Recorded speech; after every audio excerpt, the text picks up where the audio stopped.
Donkey Kong Bonanza is breaking gamers' brains by Red Black Gaming. I'm curious to see what he has to say about this. I have no idea, to be honest. People are getting stuck in the tutorial section of Donkey Kong Bonanza. And it's not because of a game-breaking glitch or anything like that. It's because it's too much fun. Instead, it's actually because of a mental or moral dilemma that players are going through. And that is the dilemma of breadth versus depth, or of exploration versus progress. If you've ever watched your older sibling or a friend play a video game, then you'll know what I'm talking about. There are moments where they will have ignored something that you would have not. Moments where they decide to go deeper into a cave where you would have explored way more of. In other words, there's a trade-off between how much you want to explore in a game and how much you want to progress with its story. And personally, I've always had a rule where I'd have to fully explore an area before proceeding to the next one. But is that really a trade-off, though? I suppose technically you're choosing one over the other, but like, you can kind of explore when you want, then progress. I don't think it's like a either-or sort of thing. Strange, but we'll continue. With the release of Donkey Kong Bonanza, though, my one-size-fits-all rule for approaching a game ran into a wall. And I'm sure you can see why. With this game, to fully explore an area, you'd have to smash for hours to clear out every rock from every corner of the room. And unlike in other games, that's not just something you can easily do. Instead, Donkey Kong Bonanza forces you to bring that question to the surface and consciously think about whether or not you want to spend your time exploring. That said, not everyone seems to consider this a decision. No, a not really. Reddit post I came across one day. I mean, again, if you're asking me personally, I explore an area until I feel like I'm like, okay, I'm done. And then I just move on. And yeah, it's not really a trade-off because you could just go back to the areas. That's how I always play games, really. Like these sorts of sandboxy games. I did the same thing with Odyssey. I did the same thing with Bananza, you know. I just kind of keep going until I'm like, oh, okay, I could use a new area now. And then I go. The OP asks, is this game going to give me OCD? All I'm saying is that it's very interesting that, sorry, this post has been removed from the moderators of r/Nintendo Switch 2. Wow, did the moderators not care about OCD? Typical Reddit. I never played a big open world game because I stress over wasting time instead of progressing. Really? Is that true? Is that actually true? Who can like relate to this? I'm actually very curious. Yeah, stresses me out. Really? I can relate. Really? Fucking hell. I can see how people feel that. Same? Damn. So I can't even just call Battenberg a weirdo skibbity toilet and move on? When people say I can see it, but I'm like, it's not a job. Like, you're playing video games? Like, explore an area until you feel personally satisfied. I suppose there's that itch of like, what if there's that one extra really good banana I'm missing? And I'm like if the game is gonna have this like explore approach and then I can explore at my own pace, then clearly everything is about as equally as good as each other, because if there was anything amazing, they would have put it front and center. That's what they do with DK Bonanza, right? They usually have like some sort of story connecting the world that they like want you to see and you focus on that, but then the rest of it's just kind of like, yeah, just kind of do what you want, you know? That's generally how it's designed. So I'm okay. I trust Nintendo. It's the same with like Odyssey as well. I trust that like they are going to put like what I need to see in the forefront, and everything else is just kind of like, oh, you can kind of explore your place. You'll find some cool stuff, some extra cool stuff, some things you don't like, some things you like a bit more than others. So I'm kind of okay with that. I have 100% brain. Oh, you're one of those. He's one of. Oh, Drock's one of those. Oh, I'm so sorry, Drock. I'm so sorry. I think in personal where different people's playthroughs will be different. I kind of like that too. It's one of the things I really like about Pokemon in a weird way. I know everyone shits on Pokemon for having like exclusive Pokemon to each game, but it's like a sick part of me that likes it, I guess. Do you know what I mean? I just like the fact that like I played Pokemon Blue and I got Bellsprout and my friend got Oddish and then I got Vulpix and he got Growlithe. I don't know, man. I just kind of like that shit. I want to get every fossil. Really? Yeah, the problem is I always assume I'm a fucking idiot and I missed the game's insistence. That's fascinating. Am I finding out I'm in the minority? If I'm missing something small and I can't complete a mission, yeah, I get frustrated, but not stressed. Okay, damn, I guess I'm in the minority. Typical. The logic I use is, if the game really wanted me to, like, see something, they would have put it front and center for me. The game developers are obviously clever enough to account for what I, the player, I'm going to see. So if they want me to see something, I'll see it. If they just want me to explore on my own terms, then they value that I will explore it on my own terms. If I do, great. If I don't, then no. You know? That's kind of how interesting. Okay, I'm learning something today. From what I can remember, the post contained a link of a screenshot of Donkey Kong staring into the first tunnel that you spawn in the game, with the OP being seemingly paralyzed by the amount of options he had to proceed. Now, the OP was probably just being hyperbolic, but what stands out to me is just how many people have had this reaction to starting this game. Yeah, I'm shocked too. Based on my live chat, I'm shocked too, broski. What the hell? Watch Arlo's first impression of the game. He literally titled his video, "Help, I'm stuck on Donkey Kong Bonanza's tutorial. I was screaming at myself, oh, I gotta save Zelda, and the whole time playing Breath of the Wild. Fucking hell, Bamper. Don't give me your brain, broski. Don't give me your brain. Like, if anything, I like to think sometimes my issue is that I underthink. But every time, I'm more constantly reminded that it's better than the reverse, I guess. Fucking hell, lads. Let me cut to the chase. Okay. All of the points and questions I've been walking you guys through are converging to one meta question. What's the meta question? Where do we draw the line of exploration versus progress in Donkey Kong Bonanza, or just for games in general? Whenever you're personally satisfied. For me, like, I literally, like, it's just a feeling. Like, when I feel like, okay, because for me, it's like what's the word I want to use? The excitement of exploration. For me, it's just that. The moment I feel like the excitement of exploration and I feel like I've found everything that I want to find, that's when it is. It's literally just a feeling. It's genuinely just a vibe. I'm not even joking. Like, with DK Bananza, like, DK Bananza is a bit of a weird example for me because I was streaming it, so I obviously wanted to, like, balance, okay, I want to explore, but I also want to progress because I'm live streaming too. But, like, with Mario Odyssey, which is a game I didn't fully live stream in its entirety, yeah, like, it was literally just like when I felt like I explored an area, I just moved on, you know? It's just a vibe. It genuinely is just a vibe. I don't know how. I wish I could explain it to you in a more tangible way so people can understand. But yeah, like the moment the feeling of I just move on because I'm like because if I know myself that if I push myself past that moment, I'm gonna stop having fun. And to be honest, my greatest fear is that like I'll play a game a lot. Like, literally, it's that. I'm mentioning him, but I'm not doing it as a bitch chat. The Lonely Goomba thing. Genuinely, my biggest fear with the game is the Lonely Goomba thing. Because Lonely Goomba is going to look you in the eye and tell you he spent 100 hours playing Mario Kart Wild and he fucking hates the game. It's the worst game in the series. And I'm just like, that's the opposite of what I want, you know? I know that if I keep playing, I'm capable of getting to that point too. So I stop myself. I'm like, the moment I'm just like, I just stop. You know what I mean? I just stop and I move on.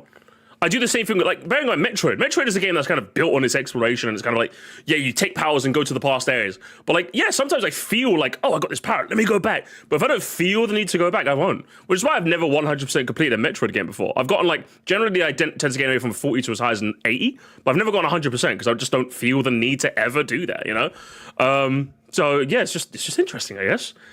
The line usually gets drawn at the balance between player freedom and player fatigue. Yeah, that's what I would say, so. I love a game like Skyrim because every bit explores you, rewards you in some way, usually skill points. It becomes purely exploration when you go out your way to find pieces you haven't seen yet. I think that's what I love about Breath of the Wild, is that like I always felt like I was finding interesting stuff, like a shrine or like a camp or like something new to try, you know? Yeah, I'm not 100% of games I don't like, but Bing Bing Woohoo games are the ones to forever. It's really subjective, honestly. It's actually a very interesting question, and I'm glad the video's taken us down this path. It's not stuck as it's stuck in the toys that they're having too much fun. Yeah, basically, that's basically what it is. As long as the game's fun and engaging and satisfying, I don't really care. So I'm up for basically anything as long as the execution's there. Yeah, I would say so. What do you think, Mr. Red Black Gaming? The answer, of course, varies person by person. It certainly which is why does. some people got stuck on the tutorial screen while others didn't. Therefore, the most appropriate way to answer this question is not with a single answer, but with a spectrum, where different types of players fall into different parts of the line. Mm-hmm. On the left-hand side, you have the tendency to progress with the story. Let's label it depth. On the right-hand side, you have the tendency for exploration. In other words, breadth. I would say I probably like, I don't know if I was to like spitball. Again, it's a vibe. I don't know where. Some games have me here. Some games have me here. Like it really, I can't even. I was gonna say place yourself on the line, but like I genuinely don't think I can. Like I'm just thinking back to playing Odyssey. Like, I spent ages in Luncheon Kingdom. Luncheon Kingdom was probably the one I got the most moves. If I was to build up the game right now, I'd probably have, like, almost all of the moves for Luncheon Kingdom. But, like, Lost Kingdom, I barely have any. You know? So, it just depends. It really depends. Honestly, if I had to, like, hard put myself somewhere, I'd probably put myself, like, in the middle, but erring slightly towards story. Like, I would say, like, I'm, like, 45%. Like, assuming this is 0 and this is 100, I was like 45%. That's probably where I'd put myself at, generally speaking, but it really depends on how I'm feeling. Like, it's so, like, unbelievable. Like, within the same game, I'll feel differently, you know? Like, it just depends on the vibe. To me, it depends on the game. I absolutely loved exploring Unedited and Delta and I go back and forth. Breath of the Wild example, I wasn't a fan. Interesting. For me, it's the opposite. With Undertale, I was like, here. With Breath of the Wild, I was like, here. You know, that's actually it's so different, even within the same two games, man. What an interesting dichotomy, isn't it? God damn, man. Because I'm just like, even within two different games, I still feel very differently. The average person will fall in the middle. Sure, they'll get an urge to smash a big chunk of the map, but that spark is very likely to die down in a matter of minutes, prompting them to return to the story. That's not to say that any specific person is perfectly balanced in their gameplay.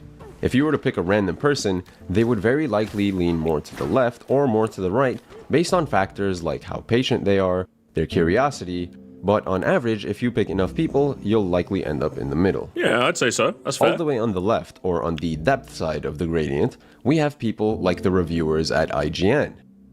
These guys have external pressure to finish the game as soon as possible, so that they're able to review the game. Yeah. And there's not too much more to say there, except that honestly I'd hate to be them because I'd hate to be rushed to beat a game. Yeah, fair. On the total opposite side of the spectrum, you have 12-year-olds who have infinite time. We have content creators and streamers. Content creators are also prone to external pressure for the sake of engagement. They often take on unrealistically hard and, frankly, unnecessary challenges and are willing to spend tons of hours cracking at it. I was about to say, like, wouldn't content creators also be on the IGN side, since you kind of want to progress to avoid your chat or like community being bored or something like that? But like, I suppose it's kind of right, isn't it? Like when you in the YouTube space, you're kind of like incentivized to come up with some like fuck off unique idea as to how to take on a game. So it's interesting. I like this guy. I like this video, guys. He's winning me over. I'm invested, Mr. Red Black Gaming. Let's take Alex from Nintendo Life, for example. He actually made a video where he cleared the entire lagoon layer, and according to him, it wasn't fun to do it in the first place, to be brutally honest. But look at the amount of views that video got relative to other videos on his channel. Clearly, in his case, there was a pretty big reward to actually going and spending his time doing this. Yeah, I think it's just people want to see like these weird, like, unique challenges, sort of thing, you know? It's weird. If I was to place myself I like it too. I say weird, but I like it. And nowadays, considering I have a 9-to-5 and a family, I would definitely be more of a quote-unquote depthy. I do love my exploration still, but if my play sessions don't have a sufficient amount of progress in the story I start to get anxious and feel like I've wasted some time that I should have used to catch up on my responsibilities. Like, I can't imagine myself collecting 900 Korok seeds while I'm already behind on my backlog of games I want to play. Now, if you would ask me 10 years ago, I would make the argument that there's no such thing as being behind on a backlog. You'll get to it when you get to it, but it's an entirely different conversation. You're not ready for that conversation yet, chat. You're not ready for that, okay? I would have been a bread thief for sure, as I was much more willing to spend hours not doing the story. So now, my question to you is, where do you land on this spectrum? Are you a breadthy or are you a depthy? I would say, again, more often than not, I'd probably say I'd lean here, but like, again, it really depends. It really depends on the game, bro. Like, even like, was it JT in the chat literally just said they were like a breadthy for Undertale, but a depthy for Breath of the Wild? I'm just like, for me, it's the opposite. Do you know what I mean? So I'm just like, it really depends on the game. Depends on the levels as well, man. I can't. I have this suspicion that most people believe that it's inherently better to just spend more time exploring than to progress with the game, which is evidenced by the fact that so many people are getting stuck in the tutorial section of Donkey Kong Bananza. Hell, I know 3 people off the top of mind who never beat Tears of the Kingdom because they got overwhelmed by the amount of side quests they were doing. And this is precisely why I think it's important to bring up this question of how much to explore versus how much to progress in a game. Yeah, that's actually very interesting to bring up, because I do feel like there's probably like a type of gamer that feels like, especially with like the inherent, like, because even he said it, with the inherent anxiousness behind, like, I feel like I have to make progress, right? Or like seeing all these streamers do like these big, like, crazy, like, videos. It feels like based on the media you consume or like the environment you're in, you feel like you have to go one way, when in actuality you might be going the other way, but like society might be pushing you the other. So I think that's why, for me, the moment, like, that's why it's very important, chat. The moment you reach that point, the moment you reach that hard wall, you have to be the one to like put the brakes on yourself, because no one will put the brakes on for you. You know, that's what, again, that's why, like, when I know that, like, if I explore this area anymore, I'm done.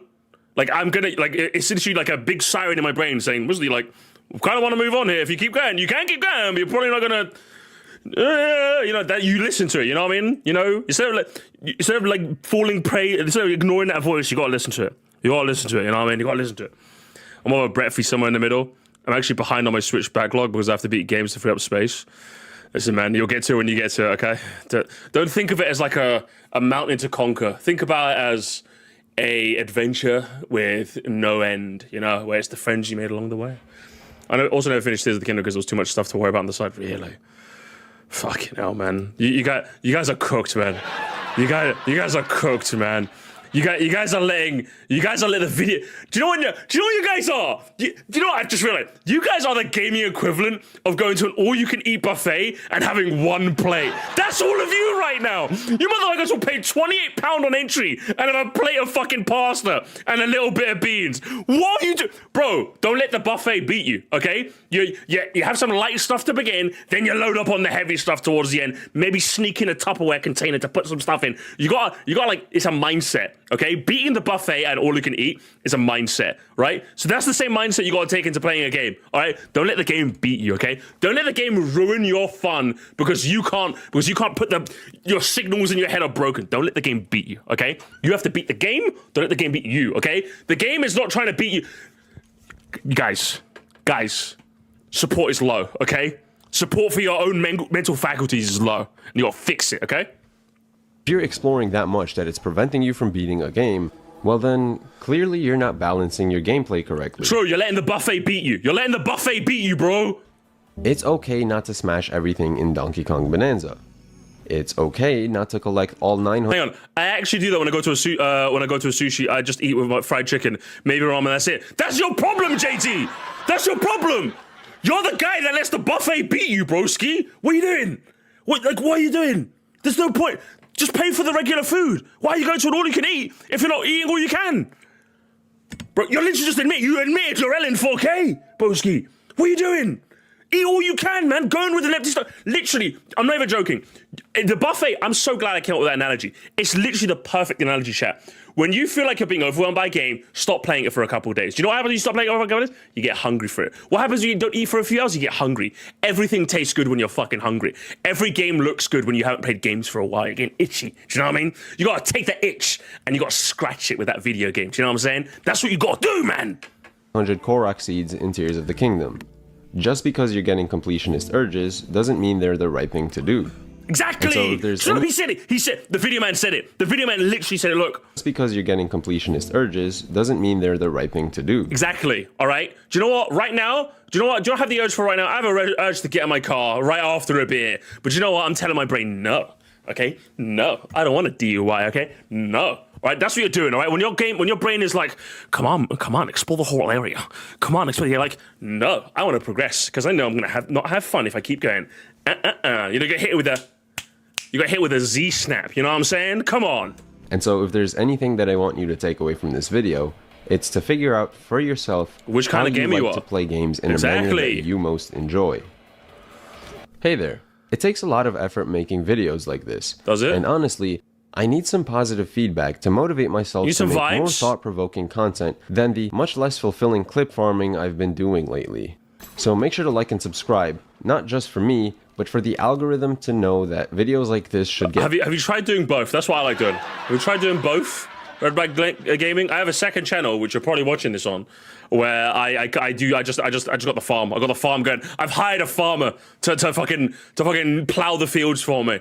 But then I also have like main channel stuff where I'm like, why yes, instead of doing a course ranking, I will rank every victory animation in Mario Kart World. That does seem more interesting. You gotta do a bit of both, okay? More attention than my admittedly brain rot shrine cheesing tutorials that I've been doing. Oh, come on, those are good though. Those are good. Come on. I mean, I love making content like that too, but it just feels way less fulfilling, and I would really love to transition more into some thought-provoking or mathematical content. Like, go ahead and watch my latest video. I mean, again, like I said, just do both, and then eventually, ideally, one will take off over the other. That's just kind of how it goes, you know? It's kind of how it goes. Video about Mario Kart where I calculate his speed in real-world units. I think if you like this video, you would like that one. I'll be sure to bear that in mind, okay? I'll put it on the watch later, okay? I'll put it on the watch later. But either way, fun. Good video, gamers. Good video. Oh my god, a good video? A good video, gamers? But yeah, very thought-provoking. And honestly, yeah, be sure to pepper in the occasional one of these outside of your usual shrine to your brain rot, brother. Listen, life is good. You gotta balance the brain meals with the brain rot, okay? You gotta do a bit, but for every you need to stop going online and making yourself angry now, I do a skippity toilet cringe riz. You know, you gotta like, life is a bit of both, you know what I mean? It's a bit of thought-provoking philosophical life advice for a man 10 years your junior, and then it's me reciting Gen Alpha memes to make you cringe, you know? You gotta have a bit of yin with the yang, you know what I'm saying? That's what you gotta do. But either way, I'll give it a like. That was a good video. That was a good video, my man. Best of luck to you. Listen, you're fretting about like your career. Oh, what will people watch? What will people watch? Listen, if you build it, they will come, okay? Don't be, hang on.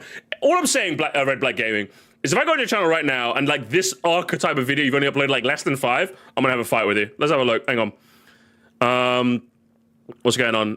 Top speed's hilarious. Why are they called save file? Death of a game series. Secrets to odd places. Okay, he's been doing a couple of those. So fair, you're not fair. He's made a couple of those because normally it's like, oh, I made 2 videos and it didn't pop off. Wow. He's been doing this for a while, so fair enough. He kind of wants to start picking up some steam. Fair play to you. But hey, listen, if you build it, they'll come. Okay, if you build it, they'll come. Keep going, man. Keep going. The method is you make a backlog, and then when someone finds you, they find the backlog. You know, every time one of my videos gets uploaded, all of my other videos end up getting a bit of residuals. You know, that's how it works. You gotta like build up a nice catalog. Okay, you gotta build up a nice Argos catalog, broski. Okay, a little bit of advice from me to you. But either way, let's have a look at the comment shower. Just 100% of the games you feel like completing. There are a ton of games that I love that I couldn't be bothered to complete. Wouldn't be surprised if this obsession with completion is what drives many people to burnout. True. See, for my example, the Lonely Goomba. That's how that works, man. Speaking of burnout, I feel the opposite. When I get 5 gifted memberships, we have got JT, that one Pyro Noob, Electro Bro, Sweetie Breezy, and Gaboyd. You guys get videos a little early, and the next video is going to be up relatively soonish, okay? We are on a content oasis lately, okay? Content, baby. We got content for the books. Members only videos as well. We got stuff. You guys got stuff. Okay, you're gonna have even more stuff, okay? Thank yous if you got it. Oh, dangers if you missed it. And until next time. Sayonara, broski. Sayonara. But let's continue this Bravo 6 interlude, shall we? Let's continue. Thank you so much, HF15. Appreciate it, man. And concept. True. Listen. Just for the members, I'm gonna make a Mario Strikers Charged, all characters ranked, and I'll make it members only, so Brad doesn't get to watch it. I was actually gonna do that next week, by the way. I've been playing a bit of Mario Strikers Charged in my own time, and I wanna rank all the characters now. Okay, I wanna rank all the characters now, so expect that next week. Okay. Expect that next week. Expect that next week, gamers. We got stuff. Okay, we got stuff and things. Okay, we got videos, gamers. We got videos, man. Anyway, shilling over. The best thing about Bananza is that if you want to speedily 100% the game, you can wear the treasure time, farm maps, fossils, and bananas. I try my best to find everything progressing in the next level. Backtrack when I felt like doing cleanup. I think my total playtime was around 4 hours. That's literally what I did. Literally, this is literally what I did. Whenever I streamed Bananza, I would literally like go back off stream and I'll just grab some stuff. Do you know what I mean? Like, that's how it goes, man. I'm extremely pissed about how hard people misuse the word OCD. So I'm just oh, this fucking nerd, man. Holy shit. Oh, wow. Fucking get at it. Do you know what? This reminds me of in the Reese video, that person that was like, why do people keep misusing gaslighting? Yeah. It's like, what was once a psych term has now become normalized in the cultural zeitgeist. When people say OCD outside of a medical establishment, they're obviously referring to the act of being just a bit obsessive. Is it a bit annoying that a medical term has become a bit normalized? Yes, but that happens all the time. You can make the game into 2 games. First you progress until you finish the plot, then you go back and explore everything else. Yeah, but what if you don't want to do that though? What if you want to like explore everything there is to explore, then do it? Like, I feel like there's a novelty behind finding a new area, then exploring it, then moving on. You know, there's like a bit of finality behind it, you know? Whereas like when you go do all the plot and then explore everything after, it feels like there's no, for me, it's nicer knowing there's an end goal, you know? For me, when I played Breath of the Wild, I wanted to explore all of Gerudo Desert because I know at the end I can fight whatever it's called. I forgot what it's called. Ivanaboris? I don't know. But at the very end, I know there's a big dungeon for me to conquer. Like, a motivation of there's an end point where I can bookend this is very satisfying for people. So this is a valid way of playing. I think most people prefer like I'm gonna explore everything and then bookend the area. That's how I kind of like it, anyway. Good video. It's a painful realization that as an adult, I can't spend as much time messing around in games anymore. Otherwise, I'll never finish any of them. That's a shame. I'm quite lucky in that, obviously, I play games partially for a living, so I can kind of fuck around with them a little bit. But yeah, it's a shame. It really is. I feel you, bud. If you're worried about Danky can't giving you OCD, don't. You already have it. Again, when they say OCD, they're just being a bit... Okay, classic. Classic game is classic. Oh, man. I want to spend an hour vacuuming terrain after a boss for no reason until I need a gold near the end of the game. It's a masterpiece to be certain. Nothing is unintentional in this game, honestly. I agree. Mostly, the line of reasoning you're espousing is the justification for people using slurs. Oh, but colloquially? Or... Okay, Snatcher, you're kind of being You know I obviously don't mean that, okay? Stop being... Calm the fuck down, broski, okay? Go back to the Discord, little bro, okay? Go back to the Discord, okay? I liked it better when you were in the Discord, okay? Get the fuck out of my chat, broski. You're being weird. I'm a Brethy. He's a Brethy, oh my god. I love stories in games, but I get way too carried away in the side quests to explore vast worlds. That's why I consider Majora's Mask to be my favorite in the series. It has a short story, but it's a jam-packed side quest that makes things more expensive. I need to play it. Honestly. I need to play it. It's happened with me at Brothership doing the side quest. I liked him. I was doing the Gloam Pipe Gunk before beating the actual sockets because Castle. I got stuck an hour. I didn't beat it. Took a break. Yeah, exactly. That's how it goes. Sometimes you just gotta take a break on things. I liked Brothership as well because we'll see. Brothership kind of had like a. They told you right off the rip. Oh, you have to be careful with like hoarding side quests because at some point in the story they go, which I thought was a nice motivation to like. For the game trying to push you into the way they wanted you to play, which is you do a main story, you do a couple of side stories, you go to main story, you know what I mean? Like even the game was kind of designed that way, you know, with the ship, you have to like literally the ship has to manually travel from one location to another, right? Obviously, if you're standing there waiting, it's gonna take a fucking while, but like they don't want you to literally stand there and wait fucking 7 hours. They want you to like go out to the other islands and explore and like do some side quests for a minute, see some of the characters, then come back to the main story. And I really liked that gameplay loop of Brothership. I really liked it. Okay, that comment. Partially the reason I love Xenoblade so much. A side quest but linear and closed off with massive areas, so not so big it becomes overwhelming. Yeah, definitely. Actually, another game I could talk about is Marvel Spider-Man, the first game. I think how it works in that game is that when you find one version of a collectible, that's when all of them become pinged. You see? So like when you open the map, you don't find, oh, these are all like fucking Peter Parker's backpacks, and here's all these missions, and then like you find one version, and then like here's like the other versions in the area. Like, oh, okay. So it doesn't become a bit too much. And I quite like that. I like that about that game. With the Bananza, it's not really that hard a question, as there are a finite amount of collectibles, bananas and fossils. Once you get them all, everything is superficial. You only find more gold or health-related items like balloons, and those aren't collectibles. They're also infinite. You can stop exploring once you find all the bananas, fossils in a given area. Yeah, I would say so. Or until you, you know, feel like you're done, really. Until you feel like you're done. And for me, I explore an area until I'm satisfied. Yeah, this is me, gamers, this is me. I explored an area until I'm satisfied naturally, and then moved on since I knew there was a post game, and then went back and did the 7/7 plus bananas minus the chip grind ones. Oh, okay, this is literally me, chat. It's perfect. I'm typically a completionist, but less so as I get older, as I left less time. For this game, I spent a lot of time breaking stuff. I ended up switching over to just running through large portions of the game and cleaning up later when I have a good idea of what I need to complete in a given area. If it's one of those more casual levels, I'll take my time and break stuff. It's one of those more challenging levels, I get to the end and decide what if I want to turn around and clean up once I have the Bananza for the area. I think that's a fair way to go about it. Yeah. Either way, interesting. Your comments are very interesting. They're very interesting, my man. You're spot on. It took me like a third of the game to figure out the best way to play. You know, even it's interesting, isn't it? You can play a game and then realize you're playing it a bit not to your strengths, and then it takes you like I think that's just I think it's one of those things you want to be cognizant of. You know, if you're playing a game and you realize you're not having that much fun with it, it could just be the game sucks, don't get me wrong, obviously, but it could just be, are you playing the game right? That could be. It could be. It sounds weird to say, doesn't it? You're not playing the game correctly. It sounds like one of those things where like you'll go, oh, I don't really like this game, and then some like chud online will go, you didn't play the game right, go play the game again. But like sometimes it's true. Sometimes maybe you're just not playing it to your strengths. Sometimes. Not all the time, but sometimes. Either way, Red Black Gaming, I think you made a very interesting video that was very, very thought-provoking. And in all fairness, I wish you the best on your content journey. I will be watching your career with great interest, brother.